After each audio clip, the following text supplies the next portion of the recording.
Thought's Women at Work series in partnership with Queen. I'm Sneha Boobna, the host for the discussion today, and we're going to talk about freelancing as a career option. Over our last few sessions, terms like freelancing, gig economy have come up very often. A lot of people are looking at freelancing either as a stepping stone to a full time job or as the ultimate choice, which offers them enough flexibility and independence. Today, our panel has experts who are advising women on career choices or who have chosen freelancing for their careers. I'm looking forward to getting some insights on what one should know about freelancing, as well as some experiences in this journey. So, a very, very warm welcome to the panelists. Let me introduce the panel today. Firstly, I have Deval Shah, who's a co founder of Queen. They are pioneers in helping women find suitable roles with a focus on starting second careers and work from home opportunities. Thank you, Sneha. Thank you for introducing. Hi, everybody. I'm Deval. I'm one of the co-founders of Queen. So basically, I have done my CPA from US, and 6 years back, we started this organization to help and empower women. Thank you, and looking forward to this session today. Thank you so much. So, Avi Deval, welcome. Thank you. Secondly, we have Roopshree Surana with us, who's a performance enhancement and leadership coach. Hi, Roopshree. Hi, Snehal. Hi, everyone. Very good evening, all of you. I'm Sri. I'm a performance enhancement coach. I'm the founder director of Rise and Shine Learning and Development Consultants, where we help corporate leaders, business professionals, entrepreneurs, and students to rediscover who they are and what they really want to be remembered as. And then we provide them tools and techniques to help them discover and project themselves in the same way to the world out there. So we primarily empower people to bring out the best version of themselves. So it's great to talk on a subject which I have been living it for more than a decade now. Thank you so much. Looking forward to a great interaction today. Thank you, Roopshree. She's been freelancing. So I think we're very excited to have some insights from you on that perspective as well. Absolutely, Sneha. Absolutely. Finally, we have Manpreet Brar. She's a team lead at GigIndia and has switched to freelancing from full-time jobs. Hi, Manpreet. Hi, how are you? I'm good, Manpreet. How are you? We're very excited to have you on board. Thank you so much, yeah.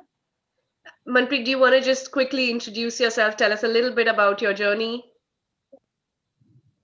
Yes. Yeah, my name is Manpreet Brar. So basically, I am from Rajasthan.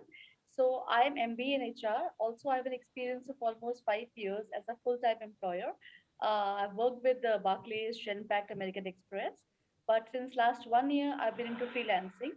I have worked with Gig India as a team lead for Tata Power project. So there are like so many projects into one with, I've also worked with Amazon as a recruiter.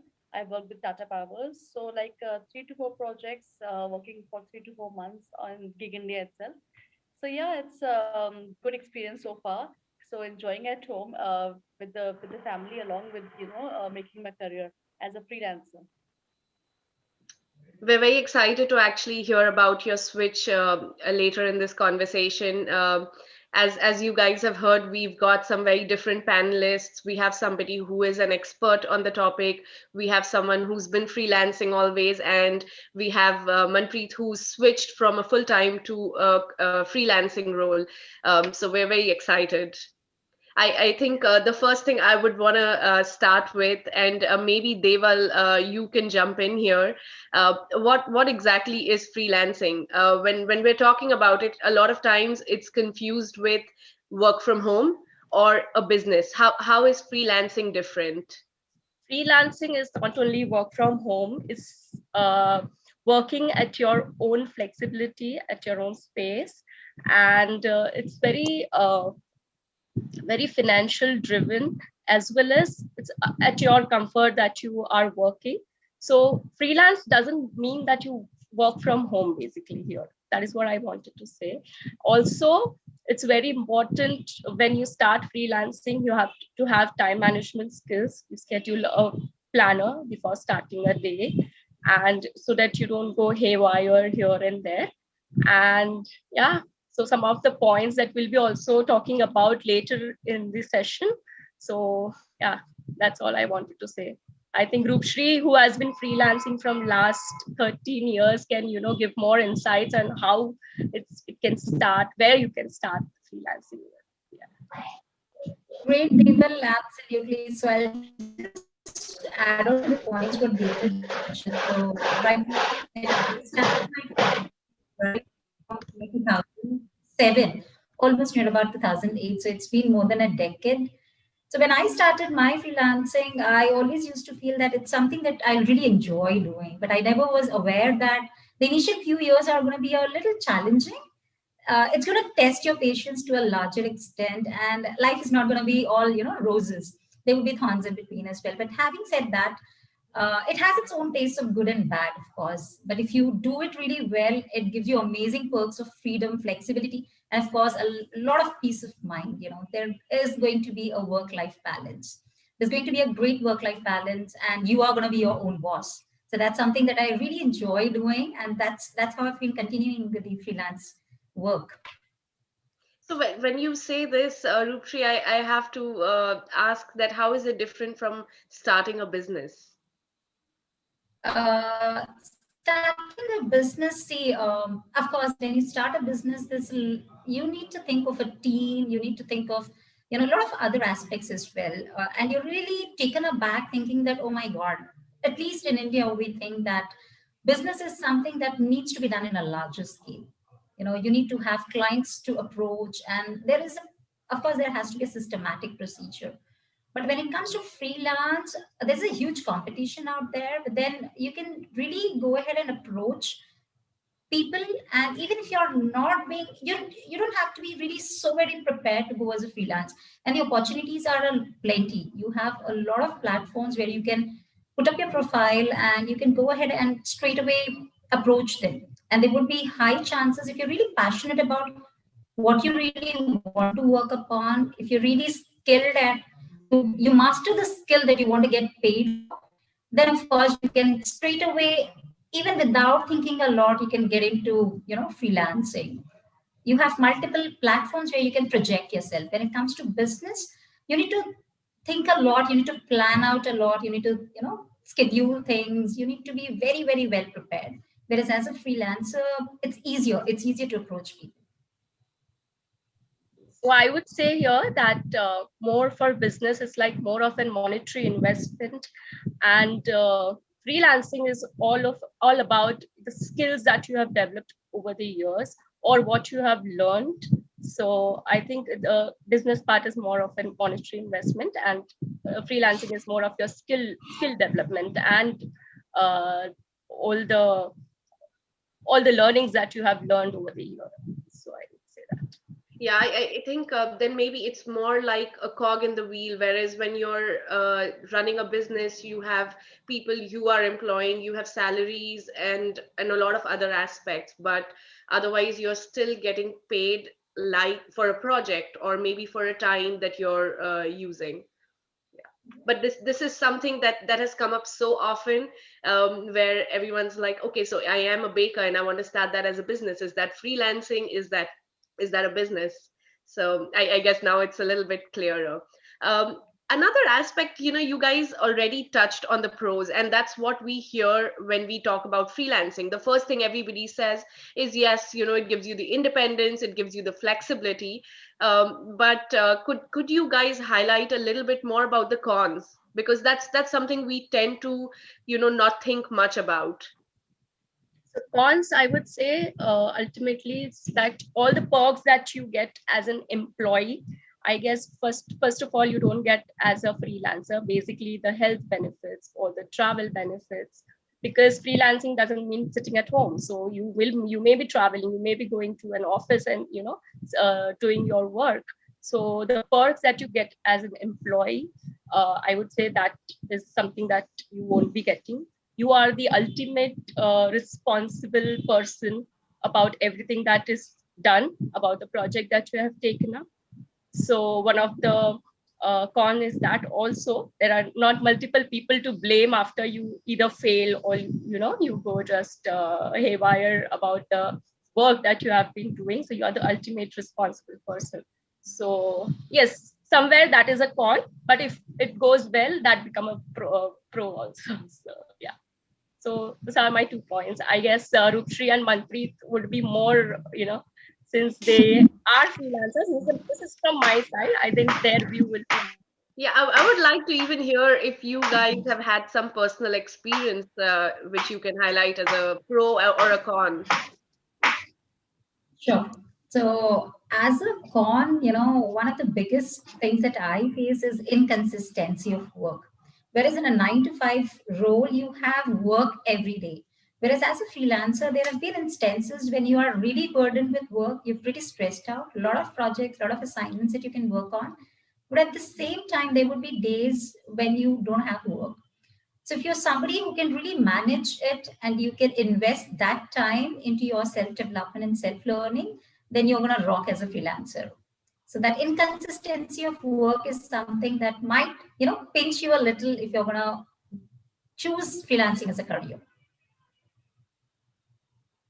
Yeah. Manpreet, do you have any insights? Yeah, absolutely. So, firstly, let me talk about the cons of freelancing. First thing is that yes, as per Deval says, that you cannot enjoy your professional life sitting at home. Also, you can't get according to your experience and your qualification the exact payout which you're looking forward to it. It's just that you are getting the right to work, that you are getting independent, but you're not getting what you deserve as a freelancer, because as a full timer you get according to your experience, according to your qualification, and you tend to even get promotions, appraisals. You tend to walk up the ladder, and different hierarchy, you get promotions every year, so you get in the limelight also, that this person is working very hard, or this person is getting fame. But at home you don't get such achievements, you don't get such appraisals, you don't get such a pat on your back. So that is the thing which is lacking as a freelancer. So this is the first thing as a con. Second thing is that once you're working at home, so you need to look after everything, because if you step out, so those 8 hours you are only into your work. But being a mother, being a family, being a wife, you need to look at other aspects also. If someone is there at the door, if someone is there, you have to be multitasker as a freelancer. So that is a con which even I face, and I guess most of the women they face if they are working at home. So that is a con, being a freelancer. So, Manpreet, back Absolutely, to you. Manpreet. But do you then say that freelancing is a good full-time career option because you Yeah, made a yeah. Absolutely, absolutely. See, obviously, it is a good full-time opportunity also for all those women who think that, after getting married or after, getting a baby, they cannot step out. So that is the plus point, that, even being so busy or being so occupied, you still can take out time for yourself. And if you want to get, grow in life, so you can definitely choose freelancer as your career option. I was just talking about the cons, as you said, that, you won't be paid much higher, and there are other things also which you need to look once you are at home. But definitely, because you're working, so you're getting independent, so if there are so many cons, there are so many pros, so the cons will not come into picture only if you just be positive and give your best. So those things will just, like, it's fine. Yeah, if you want to get something in life, if you want to be independent, and if you want to make your own identity, so being a freelancer is a boon to all those women who think that they can't do anything, they cannot leave the baby at home, they cannot step out. So all those excuses will not come into picture if you choose the right path, if you if you understand your skills, if you understand your positive thing, and then put yourself together and get into a freelancer work. You brought up this topic about how much are you earning or you're not earning enough, and that brings me to the question, how does one really navigate that aspect of it? Because when you're making a choice, what you earn is one of the deciding factors. So as a free, how do you find questions like what are the charges, what are hourly rates, project rates? It's confusing. Deval, Okay. I feel like you have this expression that you want to say something. Yeah, so basically about the charges, about how do you start approaching. When you approach the client, it's very important you're very clear in your mind what are you giving them? What are you presenting them? How much the timeline it's going to be? So you have to take all the factors into account and charge accordingly. Initially, yes, there, because since you're starting afresh, if you're starting afresh, yes, the charges would be a little bit lower. So I will give you an example here where we Queen as a company, when we started 6 years back, we started with all the freelancers on board. We had almost 10 of them from the different fields, somewhere recruiters, somewhere telecallers, and so all type of freelancers that we hired. And initially even we were confused about but as you go on, as you do a little bit of market research, you will come to know what charges that you are going to charge. And it's start with a little bit lower rate, build your profile, build lots of testimonials, get testimonials from the client, and then you can start charging according to your skills and the work that you have done. Are there any websites or Yes. areas where you already know you can do your market research from? For freelancing, for the market research, yes, you can go to Fiverr, you can go to Upwork.com, Freelancer.com. They all have the basically the freelancers who are already working. So you go to that definite field, and if, for example, if you're in content writing, you can go to that specific tab, and you can see what the other freelancers are offering, and accordingly you can charge your project.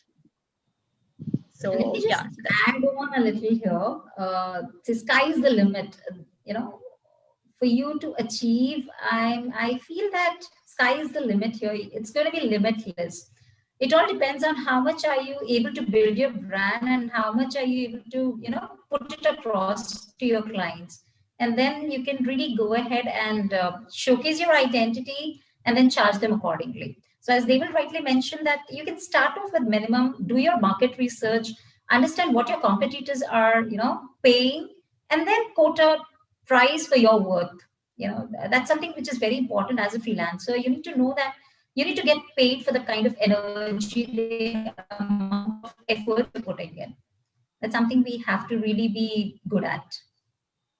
Roopshree, I think you also had a slightly different way of doing this, right? You started off directly freelancing. So do you want to share how was that, or did you do anything different? Absolutely. So I started approaching, I am professionally a software engineer. I was with Infosys for about 3 years. So when I thought that it's time that I want to do something that I'm really passionate about, that's when I really got into, training. I started off with colleges, though I did not have any credentials to show to my clients. So there's one experience that I would want to share with you all. At the very start of 2008, when I started off as a freelancer, I went to different consultants. I was in Kolkata at that point of time. So I went to different consultants and I tried approaching them. And there was one consultant, one client of mine who outrightly said, "You don't have any credentials, you don't have a certification or something. And we're really sorry. Though you're really good at convincing us, you have amazing communication skills, you're good at negotiating, but we're sorry, we only hire trainers who have credentials."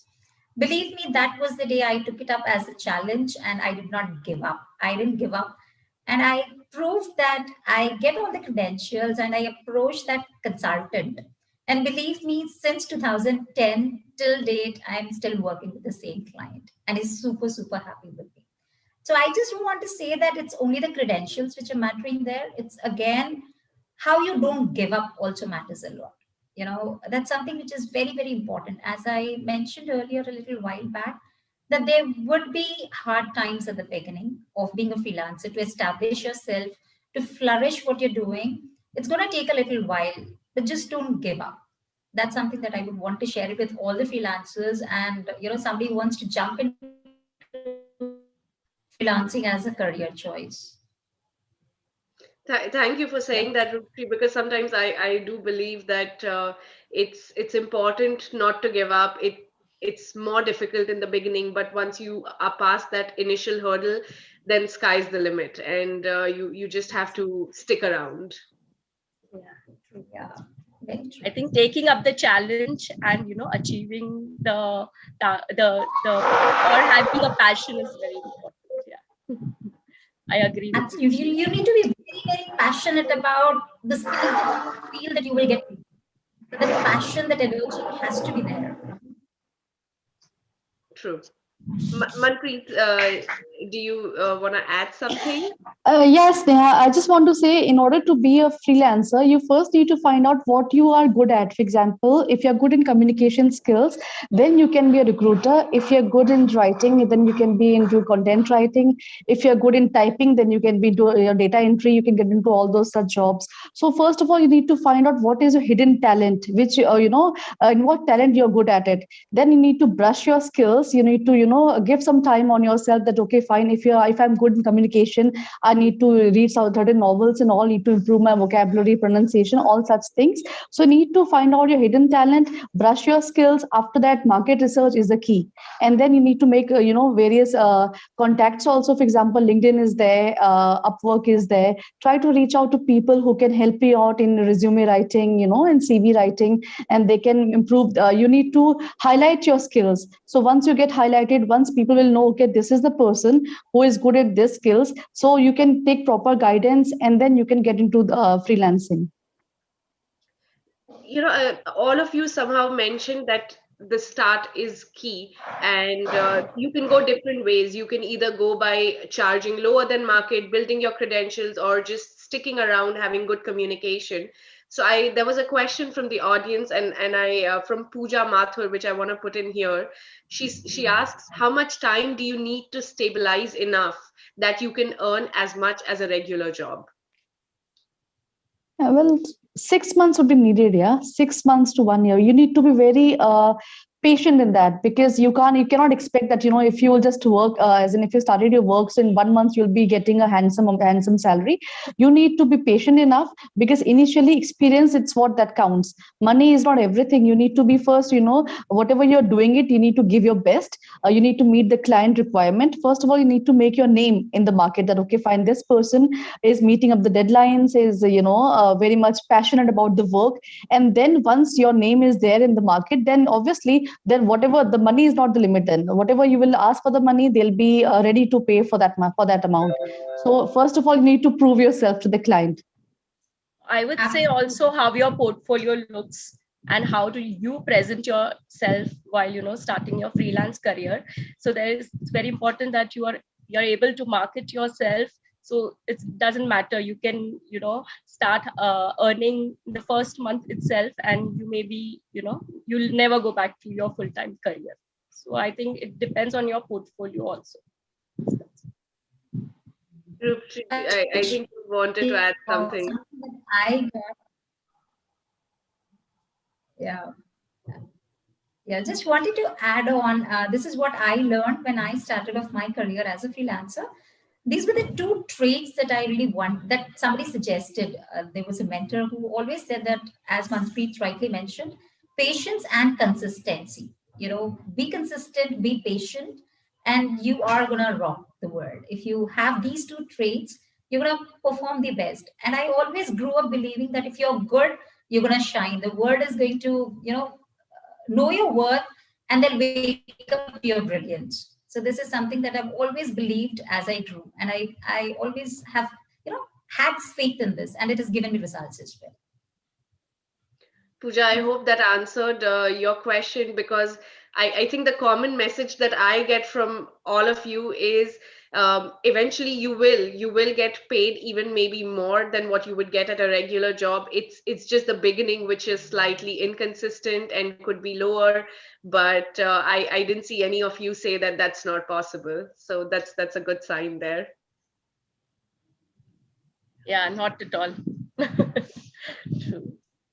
So, when somebody is trying to make a switch or is thinking about freelancing, when we talk about businesses, for instance, we say, okay, you need to know about the legal aspects, you need to know certain things before you start a business, and I want to take that narrative and put it here, and ask you guys that what should one know before they are making that switch into a freelancing or starting as freelancing as their full-time career? Any legal aspects, any practical challenges?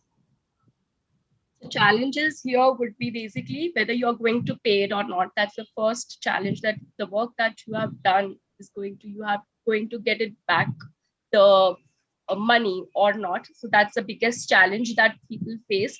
It also happens on all the platforms and everything. So make sure that you have a proper agreement and proposal before you start your work. And it can also be used as a legal aspect later if you're not getting paid. So that's one of the thing that you should keep in mind while starting. So that's the legal aspect I'm talking about. And to just add on, be very sure of the organization that you're working with. Just check out, do a market study of the actual vision and the mission of the organization. Get a little more detail about who are the people who are already working there. If you can just get hold of it. These days, it's pretty easy for you to connect with the people from the same industry through LinkedIn, through Twitter, through multiple other websites as well. So just get to know about the authenticity of the organization that you're getting in work with. That's something that is very important. And once you have got into an agreement, make sure that you have everything documented. It's not a verbal agreement that you have. It's very important for you to have everything documented in paper. So have all the paperwork done before you show your work, and you're just waiting for the payment to be made, so that you don't get into a risk factor. So it's important for you to get all the formalities done beforehand. Yeah. Manpreet, Absolutely. Yeah. So just as per Roopshree say, so whenever you're working for any company, just get all the offer letters, get all the appointment letters in hand, and with all the company's signatures, just check the authenticity, because nowadays Google is flooded with so many companies which ask you that you are ready to work from home, and then in terms of registration they ask you certain amount of money. So guys, please don't fall a prey to these companies. They are like all scams also. So just get in touch with any good company, wherein on LinkedIn and all other sites, wherein if you tend to speak to any higher authority person, get the interviews done, and whatever you are communicating, please do it verbally also and on papers, so that you can get to know that it's the company is original, it's not fake, or it's not a fraud company. Manpreet, that is actually a topic I do want Deval and Roopshree's opinions on as well. But I want to just go back to the previous topic with Deval. And Deval, if one has to get started, what should be a step-by-step process? I know we are discussing it, but I just want it a little bit clearer so that people can really follow it, and there is a clear roadmap or a step-by-step process. Okay. So I would say that first of all, start looking for the clients. That would be the first step. And it could be a large or small organizations. And the very, very easy way to go about is start approaching the startups, because they are the ones who are really not looking for the full-time employees, and they would be happy to work with the freelancers. So first thing is start looking for your clients. Second step would be, I would say, start making the portfolio and adding testimonials or the work that you have done. Here, I would also say that also when you make your portfolio or you have your own website about your freelance work, give some free tips or tricks about the work that you're doing. So basically, if it's about the infographics or social media, do make a point that you add some few free tips and tricks, so that client is attracted to your work. The rest of the thing is you have to follow the time management and the meeting deadlines. And payment, yes, payment terms have to be very clear. You have to have an agreement and proposal ready all the time. Only start your work after the client has met all your has accepted the terms and conditions that you are supposed to work on. And from your side also, there has to be full commitment. You have to meet the deadlines, and you have to have a good quality of work. Yes. So that's, I think, would sum up everything here. Yeah. I think if anybody wants to add, Roopshree or Manpreet here, because I'll just add two more things. The very first thing is, what are you really passionate about? What is that skill that you master? That's the first thing that you really need to know. And then I always believe in this phrase that your network is your net worth. So build up your network, connect. You may start with your family, you may start with your friends. Let the people know that I'm really good at it. Approaching to the clients, yes. Gain some confidence that yes, my fellow people, my friends, my family knows that I'm really good at it. So that brings in a lot of confidence in you. And once you have built that confidence, as they will rightly mention, the next steps follow. Go check out for the clients, small, big, irrespective. Go and build a portfolio, build your personal brand. That's something that I really want each one of us to do. Build your personal brand. That could be through any social media channel. It could be on Facebook, on Instagram. Give some freebies. Let the world know what you're really good at. Let them get hold of, yes, she is the person I should be reaching out to, if it is about graphic design, if it's about content writing, if it is about communication training, anything. So let the world know what you're really good at. That's something that you need to build your identity. And then on, the game is going to be much, much smoother and easier for you. Manpreet, your expert views on this. Okay. Yeah. So adding on to Roopshree, I just wanted to say that, good network is also very important. On top of that, you need to get some testimonials also. If I talk about LinkedIn, so for example, most of the clients, before interacting to you, they just look at your ID. They just look at your profile on LinkedIn. So if you have your previous employers, if you have your colleagues, if you have your school or college people, friends, ask them to send testimonials on your profile so that they can, they can give you feedback. For example, if you're good at your punctuality, if you're good in your communication skills, if you're good in leadership qualities. So those qualities, whenever the client looks into your profile, whenever the client peeps into your profile, so that person knows, okay, this person is good into this skills, and then he or she can approach you. So that is also very important. You can seek for testimonials from your fellow members or from your colleagues or from your previous employers in order to add, in order to highlight your profile to the other good LinkedIn members or to the clients in order to get highlighted. It's amazing how every time we talk about networking being so important, and whatever topic we've touched, even in our Women at Work series, we've realized that a lot of people have found success via networking. So, Roopshree, I want to ask this to you, and I know that you had a slightly different way of networking, where you were even networking with your competitors. Yes. Right. So I was absolutely. So I was networking with my competitors. So when I started off, I looked out for every networking opportunity, every L&D forum, every training and development forum where I could just enter and connect with people, get to know what is it that they are doing new. And of course, I didn't want to compare myself, but then it was just to gain that inspiration that yes, I can do much better. So one thing that I also want to tell you guys, those who are wanting to get into freelancing as a career choice, is this is a huge competition out there. But stop comparing yourself, because if you start comparing, you're not going to focus on what you are really good at. So rather than comparing, get on to focusing more on how do you upgrade yourself, how do you upskill, and how you can be the best version of yourselves. So when it comes to networking, the way I used to charge for my per day or per hour basis is connecting with my competitors.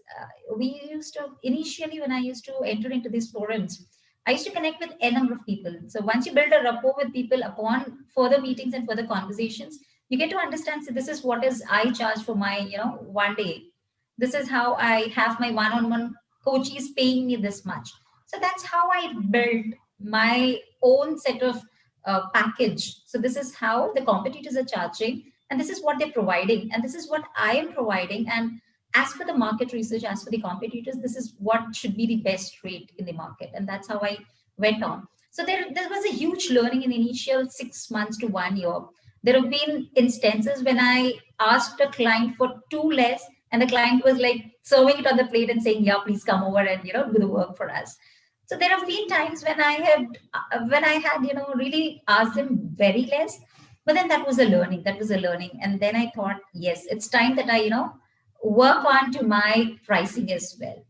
So everything is going to be a learning phase, initial 1 year at least for a year. You'll get to learn a lot of things. And that's something which is going to be amazing because you will experience it and you will really come out of it. Yes, Sneha? Yeah. Uh, I want to actually have a follow-up question to this, because you spoke about showcasing what your portfolio is, and every time we speak about it, LinkedIn comes in as a platform. But I feel like you've used other platforms as well apart from LinkedIn. Is there something that we should know, or any websites worth checking out for freelancers? For freelancers, there are a couple of websites. Like there's something called as for my work, I had checked out freelancer.com. There's one more called as Truelancers, where a lot of data entry work, content writing, graphic designers, video editors, digital marketers. You have an amazing opportunity with Truelancers, freelancers. Then we have Fiverr, we have Upwork. Upwork is something which is globally known. Fiverr and all is more for the Indian market, but if you want to venture out to the global markets, then you can really go for Upwork. That's pretty renowned and a genuine website where you can really get work if it resonates with the kind of work that you do.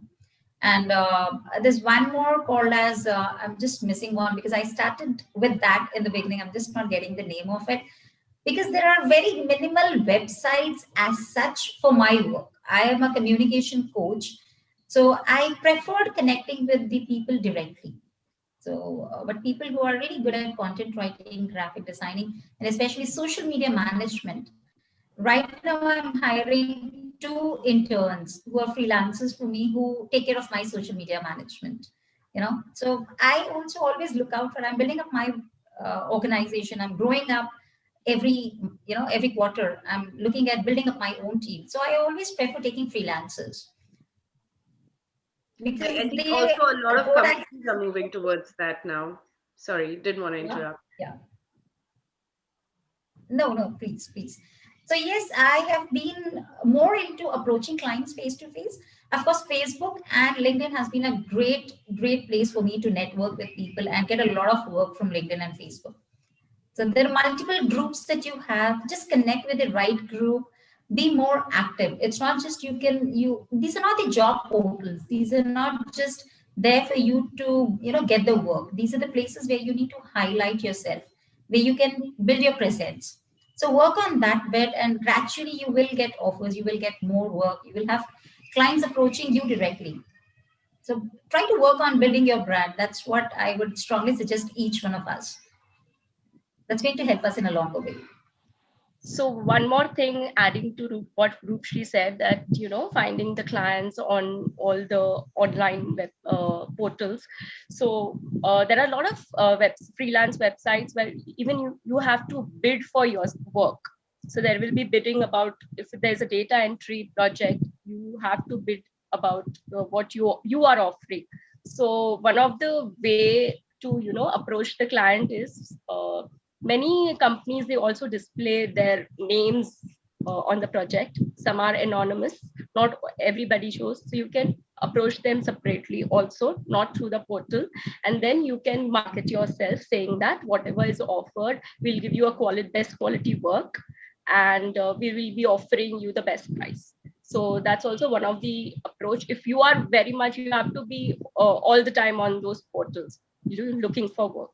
So you can approach the companies outside of that online website also. And a couple of more online freelance work websites are People Per Hour and Freelance My Work. Freelance My Work is a new website, but it's very effective. A lot of people are getting projects and work on that website as well. After Upwork and Fiverr, I would say Freelance My Work is really doing good job. Thanks for sharing those extra websites. I think we also want to use this channel to be able to share some websites which people can use to showcase their work and can really use to find work. Um, Something that I think Manpreet brought up earlier, but Deval, I want you to answer this. How do you avoid scams and fake jobs? Yes. So first thing about the scam and the fake jobs are, if they ask for money, never ever get into that work. It's always a scam. They will just take money from you. They'll take the work from you, and you will never get paid. Second, I would say is always, if the company's profile says negative reviews a lot, so it's like a one-star company or something, never take that work. The other thing is, if the company asks you to communicate outside of the that online portal, because the freelancer can approach the company, that I would say, because you have found something on Google about it. But if the company will ask you to communicate outside of the online portal, do not approach these companies, because there's a chance that you may get scammed there also. And one more thing is, if the company refuses to accept your proposals or agreement, that also is a scam or a fake fake companies around. Yeah. So I have this 3 to 4. I hope so I have covered everything. If anything else, Roopshree or Manpreet can join in. Roopshree, do you have any experiences or? Yes, absolutely. Yes, Neha. I would just want to share a couple of experiences because since I've always connected with people on LinkedIn, I don't say that it is always, wrong employers that I got in touch with. However, there were instances when people just asked me for a complete, program outline, not just the outline. Sharing an outline is not a challenge as such, but they wanted me to give a presentation and they wanted the complete content for it. So I Mhm. was like super excited to know that it's going to be a long project. I was overwhelmed. And with that anxiety and the excitement, I created it. I sat for nights and, I created a wonderful proposal, wonderful content, and the great presentation with everything. The entire training kit, I presented it to them. Once I presented it to them, I never got to hear back from them. I gave the entire kit, everything, right from the time, the icebreaker till the last activity that we do. Everything was so well. All the assessments, my entire 5 years of work. That was my 6th year into freelancing. So the mistake that I did was I did not do a thorough check on the organization. I did not do who are their clients, who are they working with, and when they approached me, they were like, "We are not going to tell you about which organization are we asking you for." Yeah, they did not mention who would be my client. They just mentioned that this is for a particular FMCG organization. We want these are the requirements, and we want the stuff. Mhm. We want the entire kit, and on the basis of your presentation and all that, that's when we'll decide whether we want to take it or not. And that was a biggest scam. I got into a little depression post that because I put in a lot of hard work to create that, everything from end to end. So the biggest mistake I did was, like, I did not do a thorough study of the organization. So it's very important for you to, before you give up your entire effort and you give up your all the work that you have done so far, please do a quick check on who are you working with.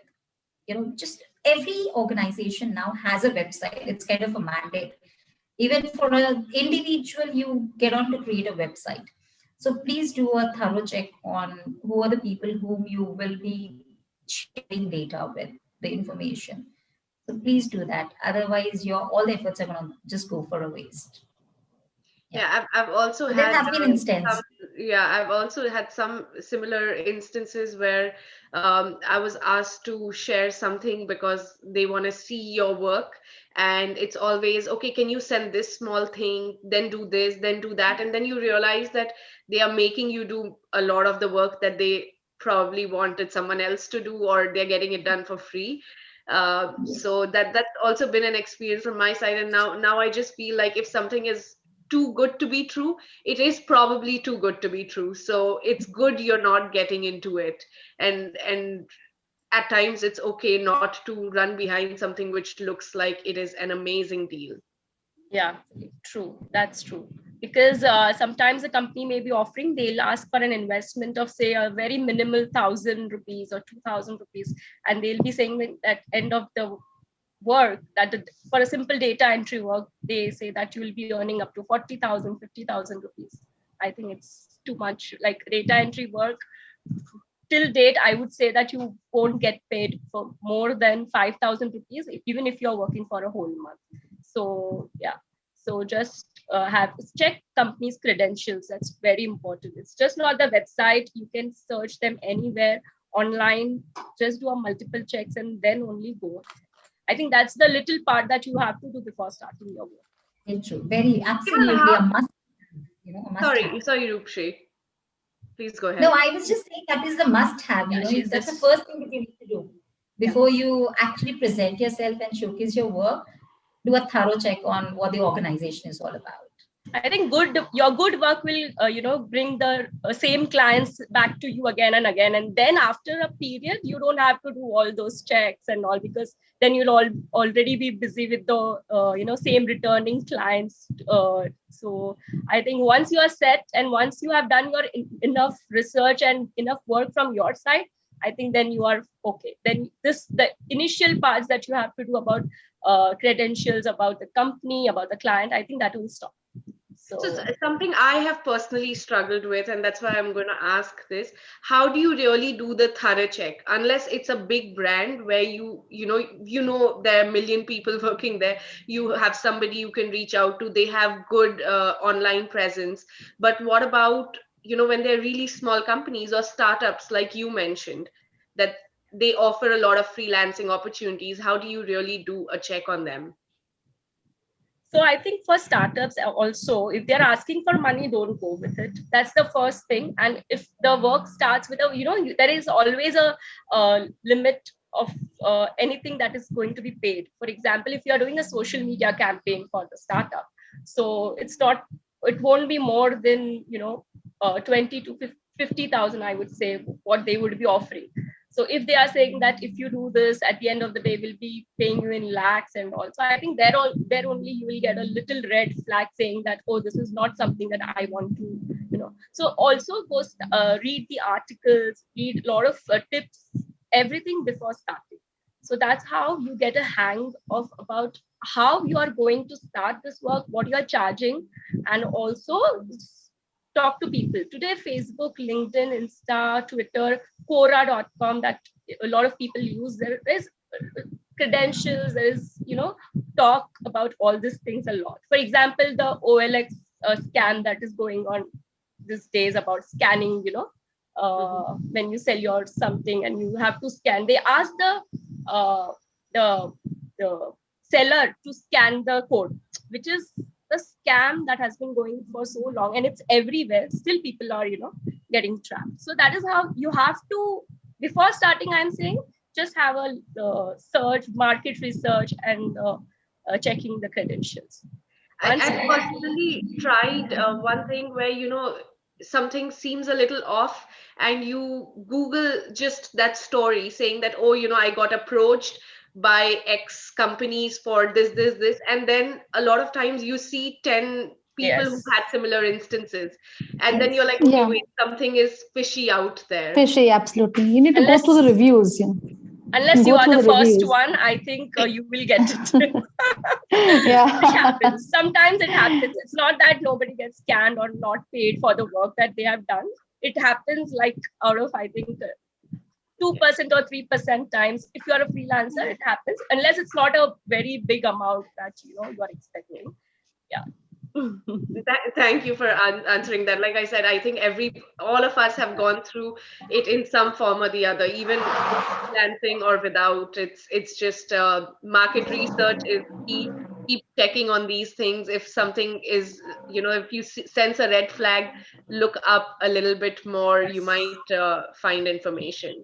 So I would actually now like to just jump to the audience. We have some people writing in questions. I will invite Ankita. Ankita, if you're there, can someone unmute her? She has a Hi, question. Sneha. Am I audible? Yeah, hi Ankita. Yeah, I have two questions, so maybe whoever would like to pick it up.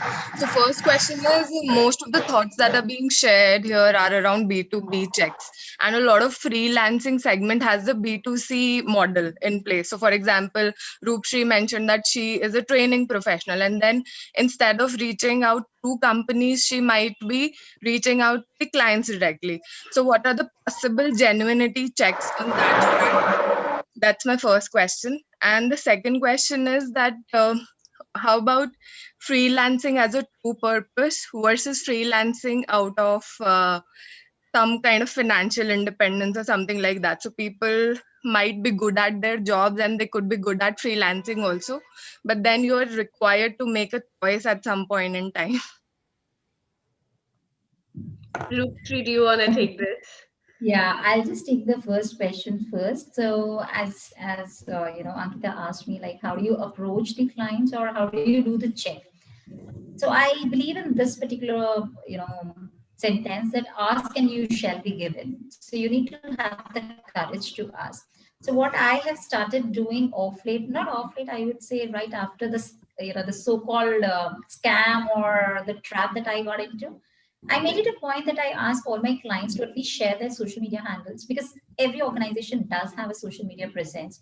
And not only now, 5, 6 years back, it's the 12th year of freelancing now. So I make sure that they just share with me their work. I mean, what exactly are they looking for? I ask them for their website. I ask them for who are their clients. Maybe they might not give me the complete list, but I just want to know, where they have already worked, and at the same time I would also ask them for what exactly is the requirement, who is this for. I want all the details. Earlier I used to just give them, without any checks. I used to offer them that this is my profile and this is my work and this is my content and everything. But of late I've started asking them. So you need to be courageous enough to ask them. There's nothing like the people will not share. If they're not sharing it, that means they don't have anything to share, and that's a place they can't. So make sure that you ask them, maybe their website, the clients that they have worked with. I'm sure if they work with clients, they would have collected the testimonials, they would have got some feedback, some recommendations. So ask for that. A website is bare minimum in today's time. A LinkedIn account is, a LinkedIn profile or a page is bare minimum. A Facebook page is bare minimum. So that's what I do, the check. I go through it and I also connect, as Sneha was just mentioning, I check out on Google who all have already worked with them, and it's an extra effort that you have to do, but then that extra stretch is definitely going to help you a lot. So this is how I approached, my clients before, because I directly go to the clients as well. So I do a thorough check on who the client is, who their competitors are, whom they have already worked with, what's their vision. That's something very important. Do they have a vision? What is it that they really want? So that's, I hope, Ankita, that answers your first question. Yes, good evening, Deval, Roopshree, Neha, and Manpreet. Hi, Wonderful Amita. to Yeah, see you hi. all. Very good evening. And well, I Hello. have an interesting question. Now, a few days back, I've got an opportunity to work as a content writer. Mhm. And by profession, I'm an IELTS trainer and into spoken English. So right now, I'm free as of we don't have work from home. So I'm busy looking at job opportunities. Besides concentrating on being an online tutor, I just have this connection from LinkedIn. Okay, this lady who called me up and spoke to me about this job profile of a content writer for a particular group that sits in Dubai. She's from Hyderabad. She interacted with me on phone, and I mean, it's like a content writer in simple English. Well, because I'm in a teaching field, I've told her my experiences in writing, which is not that much, but I do love writing, and it's for some educational. For some educational, uh, advanced level kind of subject. It's got nothing to do with IELTS. It's just in English, simple English. And I told her, I'll let you know because then she'll put me through the SMEs. Okay, those people. So I just want to know, like, I'm keen in the profile, but she said she would help me also because It has to be simple English. I can't take it from anywhere else. It has to be my own. The SMEs will give me a topic, and she said by the side she would help me in, checking in what I've written and all before I submit it to them. I haven't been with them, but I told her I'll let you know. Then only she'll put me through the SME. So I would like to know, I have to find out a lot about them and, about the pay scale. And I don't know where to start in that. As for the profile, I'm very keen. She has explained to me thoroughly, and I just told her I will get back to her. So it's a LinkedIn contact. She just messaged me, and then she called me. Deval, I think Yes. that this kind of summarizes what Yes, we've been I'm talking like, about. So I have all, answers to the questions just, asked by Amita. First of all, Amita, I would recommend that, research about the company.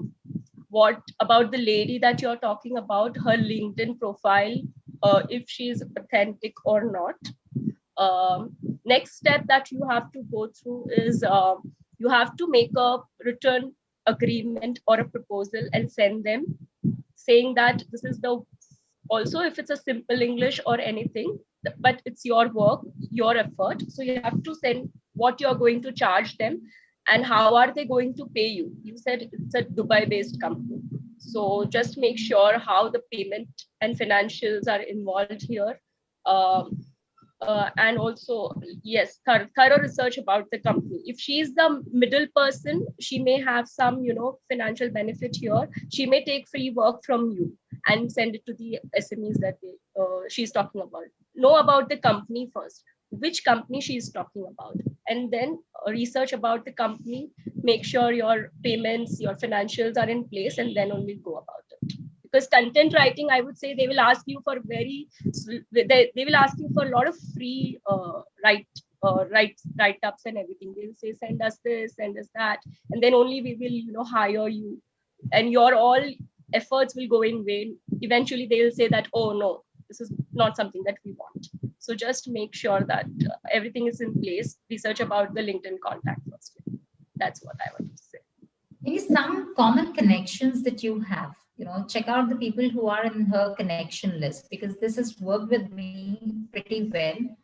Check out some common connections, Amita. If you happen to have some second degree, third degree LinkedIn connections with the lady who has approached you, that could also help out, because if she has approached you, she might have also approached some more people. Check out her posts. Where all is she active? Since she is connected with you on LinkedIn, there is a high possibility that she's very much active on LinkedIn. Check out what all activities she's done, the posts she's done, maybe the comments, the engagement, primarily her engagement on LinkedIn. And, as they will rightly mention, that check out if she is a mediator. If that is so, there are high possibility, there is a high possibility that she's getting the work done by you, and she'll just put it forward to the other people there. Yeah. So yeah. Hope that answers, Amita. Manpreet, would you want to add on something?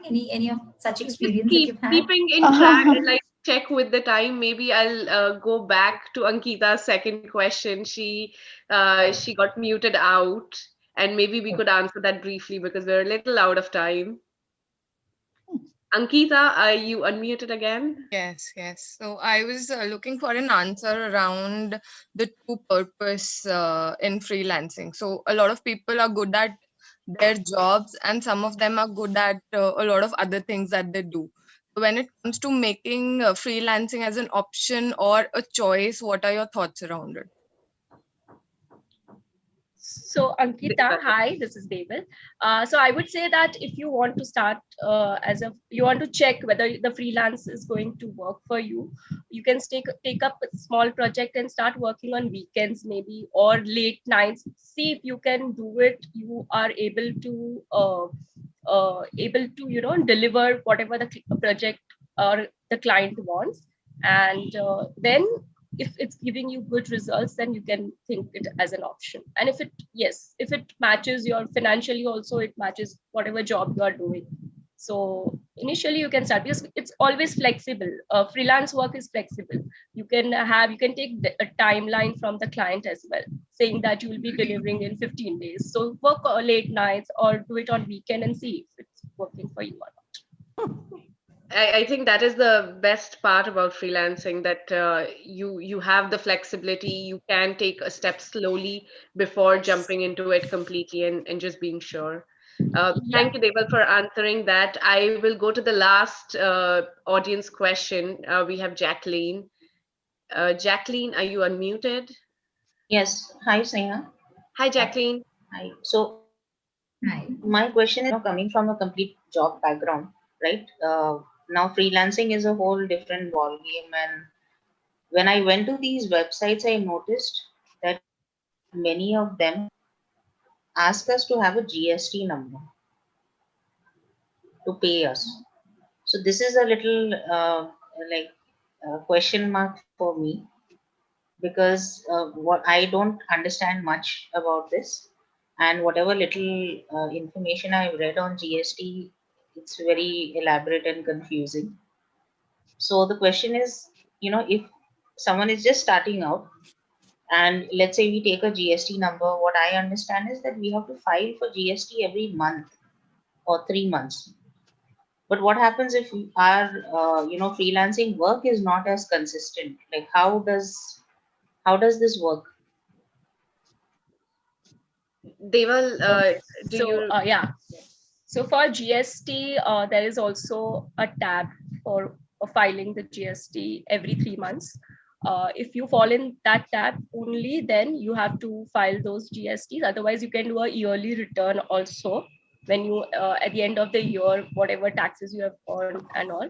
And if you don't, I don't know which website are you talking about, but there are a lot of websites where there is an option saying that no, you do not have a GSTI number or this thing. So if you opt for that also, you still will be, maybe you will be paying the GST, but you don't have to do the filing and returns and all. And right now the tab is 50 lakhs. That is, so there are also tabs in that GST2, GSTN2, GST3R and all.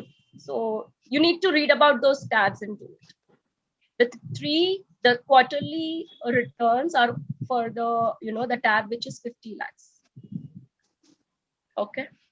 Yeah, I'm glad, Deval, you knew that, because I didn't have the answer to that question. No, I'm from finance, so I have. I know that's why you had the specifics. But Jacqueline, I hope that answers the question. Yeah. I did say last audience question, but we are getting a lot of questions, and we will take one more person. That's Sadhvi. And just apart from this, I want to mention that if there are questions which are unanswered on this chat, post them on our Facebook video as well. We will try coming back to it and answering them there. It's difficult to take everything at this point, but we do want to answer as much as we can. So Sadhvi, if you're unmuted. Yes, thank you, Sneha. So my question is for Roopshree. Roopshree, you did mention that network is net worth, right? But sometimes, when we think of freelancing as a career option, we sometimes hesitant to reach out to a client, right? So I just want to know, from you, what are the different ways in which we can reach out to a client? Because the few ways in which I know is that, you can reach out to them on LinkedIn or, put up your portfolio on these sites. Are there any other ways in which you can reach out to a client? Because sometimes I'm a little hesitant, even though I feel I can speak well and I'm confident, but something, pulls me back. So if you could just suggest me a few ways. Sure, Sadhvi. So, and also you speak really well. I really could resonate with a lot of points that you said. So yeah. Thank you so much, Sadhvi. Wonderful question, but with the limitations that we have with the pandemic, with the present situations that we are in, because I am a kind of a person who strongly believes in in-person meetings, in-person networking events. I am a kind of a person who will be kind of there in almost all of the events wherever it's happening, where you have HR, you have L&D professionals, or for that matter, there are entrepreneurs, there are students. I always jump into those networking places just to know what's happening around. Because you never know, you might get to meet one of your, prospective clients over there. So don't look only for a specific area. But with the recent pandemic, I made it a point that I still connect with the people online as well. There are multiple forums. There are a lot of L&D forums. If you are from the L&D fraternity or the HR, try and interact with them. Don't be don't go ahead and ask them upfront for work. Just try to build a rapport with them. Try to connect with them. Understand what's going on around the market. And to be more confident, you need to know what's in the market, what's happening around you. So read a lot about the industry that you really want to step into. If it's a training, if it's anything, if you want to get into digital marketing, what is happening around? Read a lot of magazines, read a lot of articles, so you're updated. The first thing that you need to be very focused on is getting updated of what's happening around, because that is how you can offer to the clients. That gives you an extra edge to start a conversation, right? So there are forums like Toastmasters where I have, because I am a communication coach, I've been a part of Toastmasters since 2012. So it's been good 9-10 years where I have built up a huge community of communication professionals, communication trainers. So that's one big forum that I have always been a part of. Then there are multiple L&D forums, multiple events that happen, and I connect with students because I train, I empower students also. So I be a part of career fairs also. What is it that the students really want to know? How do they want to, become more confident? What is it that they lack? So meet more people and more. So it could be from your neighborhood. If you're connecting with your neighbors and you're talking about your work, you're telling them this is what I do. They might refer you to some HR, right? They might refer you. So it all happens with word of mouth. So one thing that I would want to suggest you, Sadhvi, is connect and conversate with more people as much as you can. Talk to people about your work, and don't approach people just for to get the work. Don't approach people with an intention to get the work from them. Approach people to share who you are, what you want to be remembered for, what is your identity, how are you projecting your personal brand with them. So that's how I started off with being into the networking forums, connecting with people with an open mindset to know what they do, to know what I do. Then in between, I made it then I chalked out a plan that this is what they are doing and this is what I am offering. So let me go and put up a proposal saying that, see, I have this to offer you, and I feel it's gonna be pretty beneficial for your people there. Maybe you might have a particular target segment. I am open to multiple industries. I do work with FMCG, telecom, IT, ITES. So I have open industries. If you're pertaining to one industry, maybe connect with that industry people more. First, try to get what they really want, and then you can match their expectations with what you want to offer. Does it help, Sadhvi? Yeah, Roopshree, it's a good point you brought out regarding networking, that it's you don't network just to get something out of somebody. It's a slow process, but you eventually get the benefits of it. So networking is so much more than that.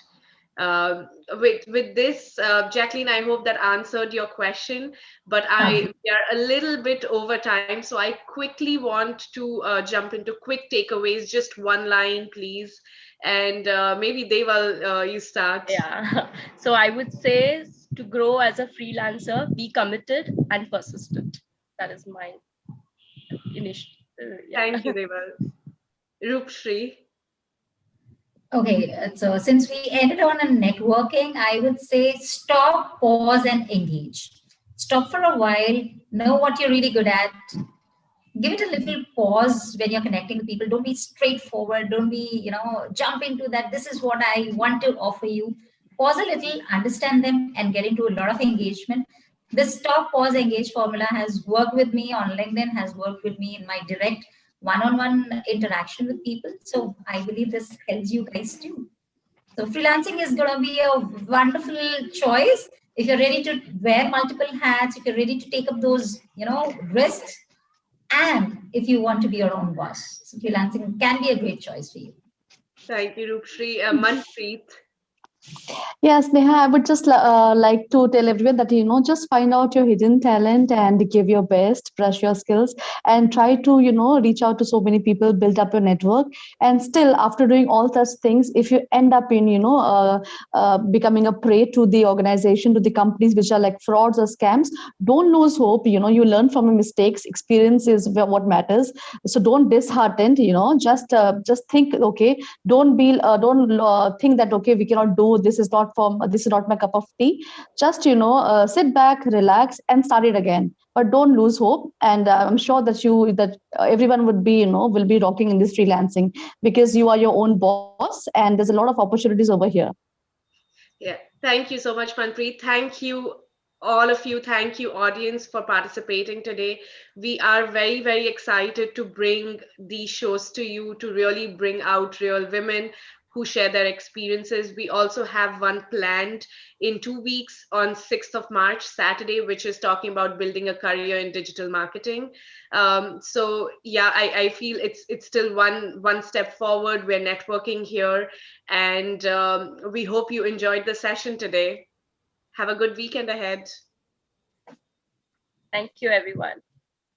Thanks. Okay. Thank you. Great evening.